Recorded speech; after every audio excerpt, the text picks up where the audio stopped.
Hey Tilted Barners, long time no see. So if you're wondering why we haven't been posting lately, simple explanation, technology failed us. What we were using for camera supports and our GoPro and stuff like that all just took a crap all at once. So right now I'm back to doing everything with a cell phone, and I wanted to get a quick video out so you guys didn't think we weren't doing it anymore. But so you can see behind me, we're in the barn, and we got some spray foam insulation up. We got some racking behind me. Things are coming along. The big story is outside. Let's go take a look. So out here, things are moving along. You know, it's that time of year where everything is just brown and gray. It's just gross, you know. But the big thing here, we started to get some gates up, and I got gates behind me. So we're finally getting to the point where we're getting like this back lean-to set up for holding animals. Got really heavy duty gates here. These things, these are 9 and 10 foot gates. Got nice latches on them. I can show you down here. These things are beefy. You know, cattle aren't going to be pushing through those. 1 10-foot gate, it's all I can do to carry one of these. Heavy 2-inch steel, heavy gauge steel. These aren't the ones you're going to get at Tractor Supply or Farm and Home or one of those places. You know, if that's your thing, that's fine. But in an area like this, where we're going to be holding the cattle in a tight spot, they're not going to want to be in there. We needed something beefy, especially with the Angus. You know, anybody who's raised Angus knows they can get a little excited from time to time. So we got some big gates here, and then out behind me, way in the back, way in the back there, that's cattle. So we got some fence up, and even though it's just a soybean stubble field now, that'll grow into some temporary grasses. We'll feed them out there and supplement them with hay through the summer. And then on this side behind me, we're going to seed that into to good hay so that we can at least get one cutting off this fall. And then we can also, next year, once the root system's established on it, we can start bringing the cattle in and grazing off that. And then this pasture behind me, we'll do the same thing. We'll till it up and seed it into a new seeding of hay. So, which takes me to my next thing. Let's get a little closer. Okay, well, it's starting to sprinkle, so I'm going to have to cut this short. But behind me, to start prepping some of this, some of the pasture, we bought a 14-foot 3-point field cultivator, and then further back there's a little bit smaller cultipacker to help fit some of these fields. Hauling water over the winter when we had some weather that was, you know, a little bit warmer, the fields weren't frozen. There were some ruts that were made, wasn't ideal. And then in the fall, when the previous owner, well, we were the owner, but when the farmer who was leasing this, when we bought it, when he came in and took his soybeans off, the field got rutted up a little bit. So we're gonna use this equipment to go through and get those ruts leveled out and start getting things prepped so like we have a really nice smooth field for when we put down our alfalfa seed.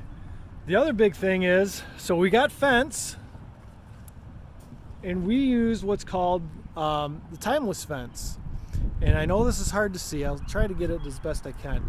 This is a PVC T-post, and it's pre-punched all the way down for all of your wires.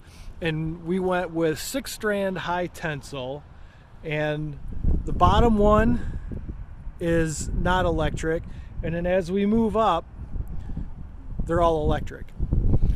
And the wires, we did that so that the bottom one doesn't short out with the vegetation as it grows up. We'll have to go through and kind of take care of it, and you know, as the summer moves on and the grasses grow, we'll have to do some trimming just to keep the grasses from shorting that out.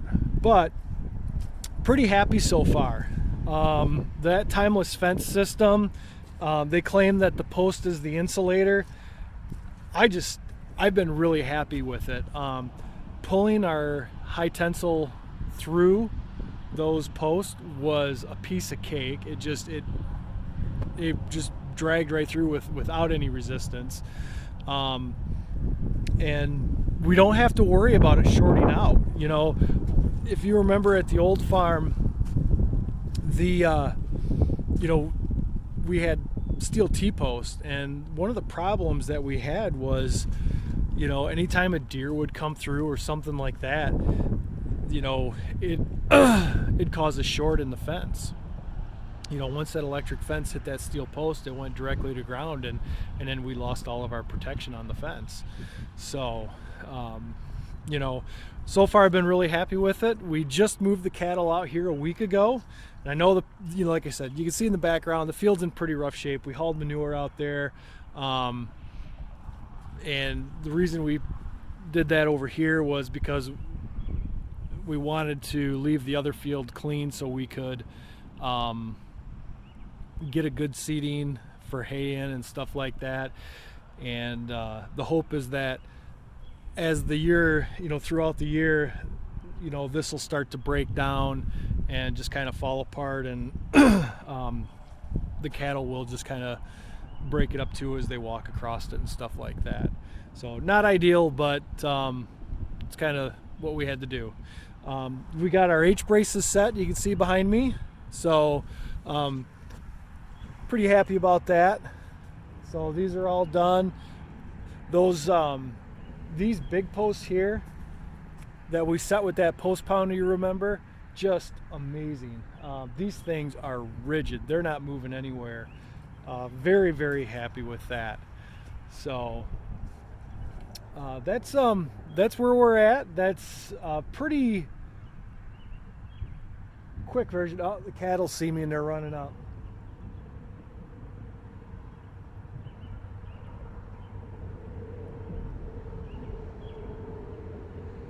Must be they think they're going to get a fresh round bale, which they guessed right.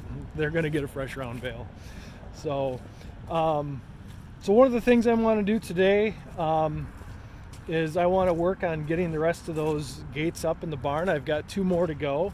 So I'll show you guys how that's going and show you how I put them in. Well, a little change of plans. I went out to go start working on those gates and it started pouring. So never mind on that. I guess we'll save that video for another date. So we're back in the barn. I guess I'll show you a couple other things that we've done. So this is, I guess you could call it my mechanical room. So we've got our big well tank. We've got our pipe coming up that you guys saw from the previous video. This is going to go to the wood stove.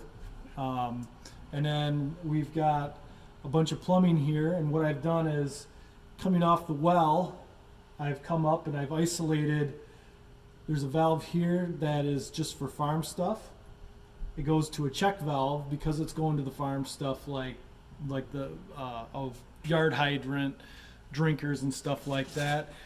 I wanted to have a check valve in there so that, you know, we weren't running a risk of anything coming back into the big well tank and contaminating our water supply.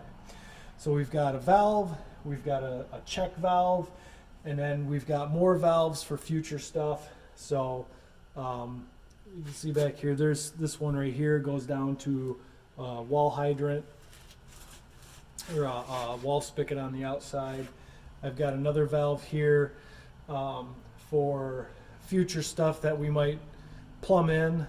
So if we have anything for like another, let's, you know, for a wall or a yard hydrant, or the drinkers. We've got a valve here that's already plumbed in, so all we have to do is connect to it, and you know, we can isolate things for service and stuff like that. I've also got a couple other T's that I set, one here, there's another one, oh, right there, there's a 90. So I got a couple other places where if we decide to add stuff, there's room for expansion, we can just take those caps off, put valves on, and we can do whatever we got to do. So this is still a work in progress.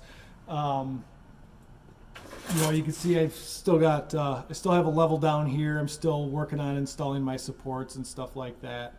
But that's it. And this is just, that's just hanging there. So that's not actually doing anything. So down here, whoop, here we go. So down here, this is the valve for what I would call our domestic water. So this will feed, this line here will feed the house when it comes. And so it goes down over here.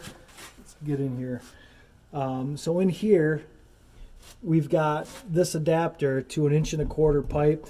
And what we'll end up doing is we'll dig a trench and put in 1.25 inch well line, and this will actually go to feed the house.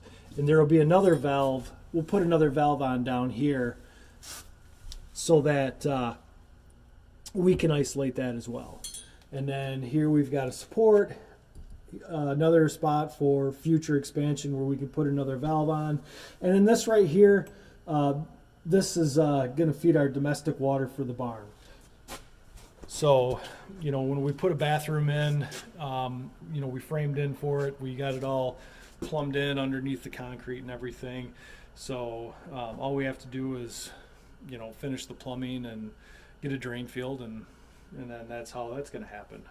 So that's a real quick note on what we've been doing inside this room.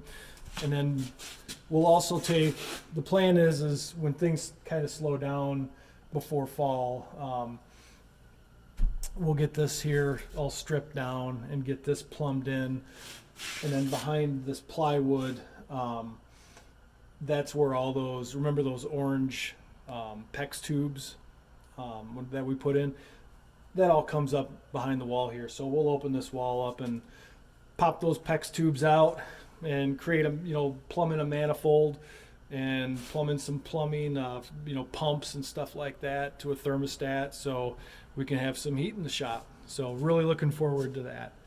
So that's pretty much it. That's, you guys have gotten the Cliff Notes version. I appreciate everyone's patience, and I apologize again for not getting videos out, but it's just one of those things.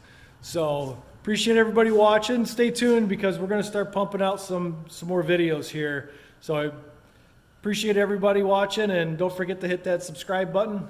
We'll see you soon.